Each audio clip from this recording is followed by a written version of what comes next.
Sa mundo ng professional na tennis, ang tagumpay ay hindi isang tuwid na daan. Ito ay isang serye ng matitinding sakripisyo na madalas ay hindi nakikita sa ilalim ng maliliwanag na ilaw ng stadium. Para sa isang bansa na may mahabang kasaysayan ng paghahanap ng pandaigdigang pagkilala sa larangan ng tennis, ang bawat palo, bawat puntos at bawat laban ng isang 21 taong gulang na dalaga ay bitbit ang pangarap ng milyon-milyong Pilipino. Si Alex Eala. Sa pagpasok ng buwan ng Agosto ngayong taong 2026, narating niya ang rurok na hindi pa nagagawa ng sinumang homegrown na Pilipino sa kasaysayan ng Open era. Siya ay opisyal nang pumasok bilang world number 20 sa buong daigdig. Bitbit ang kanyang kauna-unahang WTA Tour title sa Washington at 7 sunod-sunod na panalo. Dumating siya sa Toronto, Canada para sa National Bank Open na may dalang naglalagablab na momentum. Ngunit ang 7 sunod-sunod na panalo ay may katapat na paniningil. Isang paniningil sa katawan, sa isip at sa emotion. Noong nakaraang buwan, matapos niyang gulatin ang mundo sa Wimbledon sa paggiba sa world number 3, ang kanyang super idol at dating world number 1 na si Maria Sharapova ay nag-iwan ng 2 salita na nagmarka sa kanyang karera. A star. Isang pagkilala mula sa isang alamat patungo sa isang umuusbong na bituin. Ngunit ano ang mangyayari kapag ang bituing ito ay makaranas ng isang matinding V-block o harang? Ano ang totoong nagaganap sa likod ng tabing kapag ang isang idolo ay nakasaksi sa pagkadapa ng kanyang hinahangaang atleta? Ito ang kwento ng National Bank Open sa Toronto, ang laro ng pagkaubos at ang pilosopiya ng pagbangon na nag-uugnay sa 2 magkaibang henerasyon ng tennis. Ang kampanya ni Alex Eala sa Toronto ay hindi naging madali. Bilang 25th seed, nakakuha siya ng pagkakataong lumaktaw sa unang round. Ngunit ang mga sumunod na laban ay humingi ng labis na enerhiya mula sa kanyang katawan. Matapos talunin ang Amerikanong si Alicia Parks, hinarap niya ang isa pang matikas na kalaban, si Katie McNally. Ang laban na iyon ay naging isang klasikong halimbawa ng kung ano ang mayroon sa loob ng isang atletang Pilipino. Ito ay isang labanan na umabot sa 3 sets. 6-3, 5-7, 6-4. Sa kalagitnaan ng laban, nakaranas si Alex ng isang matinding takot sa pinsala. Kinailangan niyang balutin ng makapal na tape ang kanyang kanang bukong-bukong o ankle upang magpatuloy.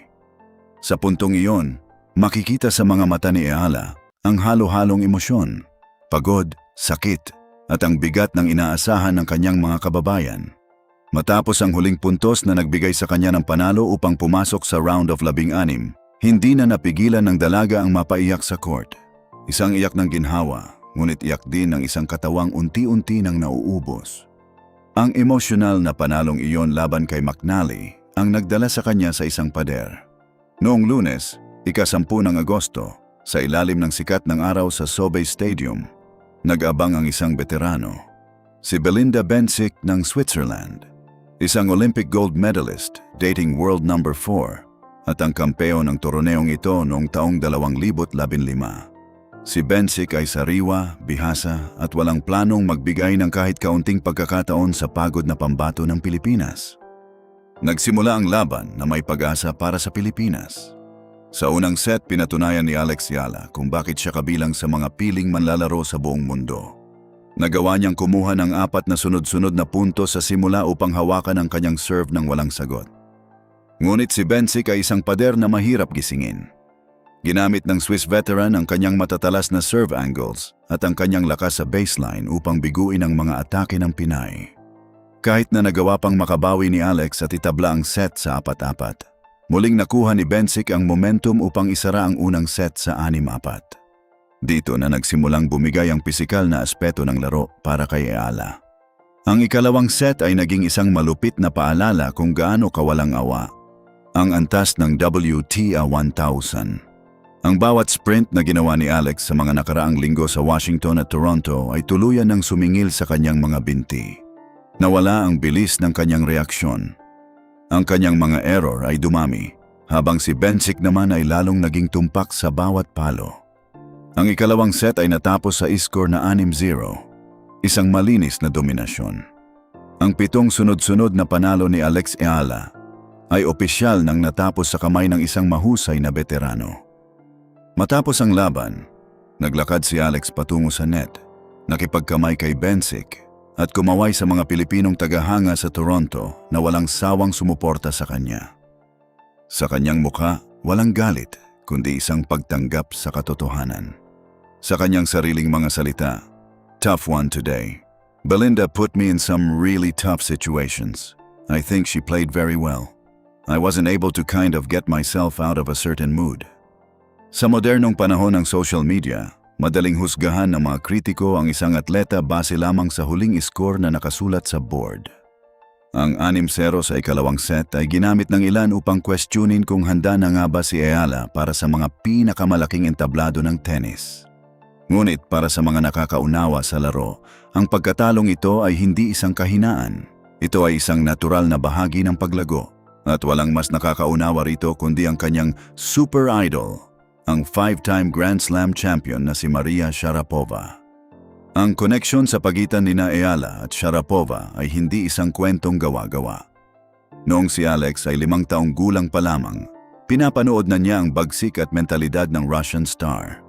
Hinangaan niya kung paano dalhin ni Sharapova ang kanyang sarili sa loob at labas ng court. Noong taong 2015, nagkaroon sila ng pagkakataon na magpakuha ng larawan. Isang simpleng batang tagahanga na nangarap na balang araw ay makatuntong din sa kung saan nakatayo ang kanyang idolo. Ngayong taong 2026, matapos mapansin at purihin ni Sharapova ang tagumpay ni Ayala sa Wimbledon, muling naging sentro ng atensyon ang pilosopiya ng Russian legend sa gitna ng pagkatalo ng Pinay.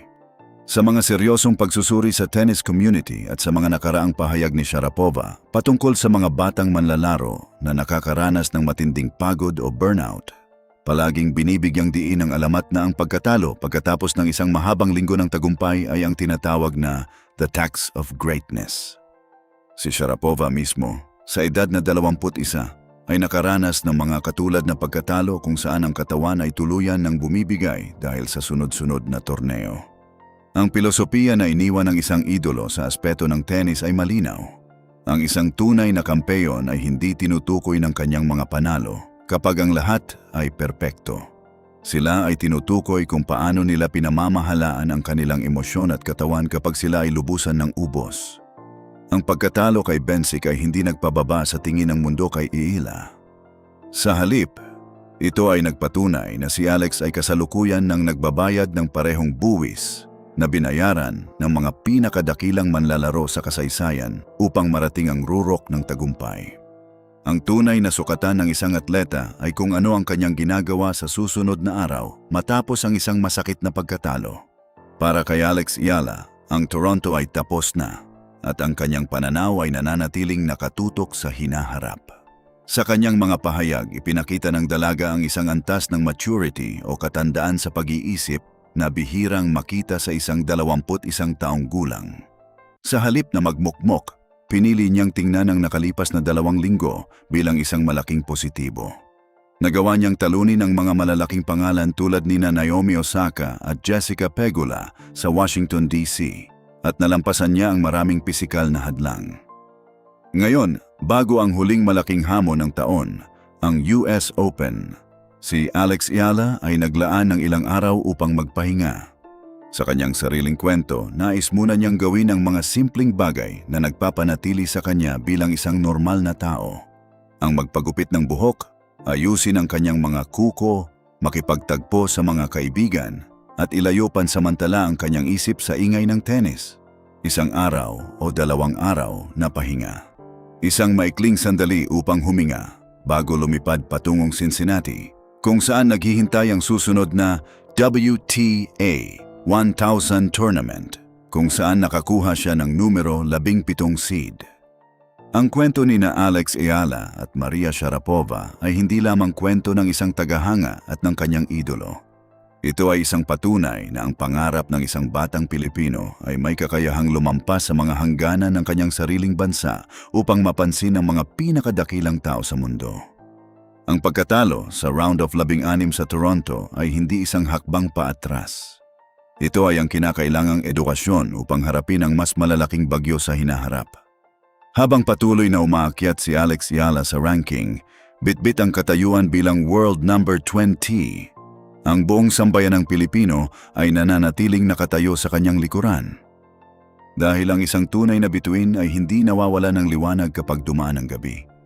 Ito ay naghahanda lamang para sa muling pagsikat ng araw sa susunod na umaga. Mula sa entablado ng Washington sa mga court ng Toronto hanggang sa darating na labanan sa New York, ang laban ng Pilipinas ay patuloy na isusulat. At sa bawat palo ni Alex Ayala, alam natin na ang kasaysayan ay hindi pa natatapos.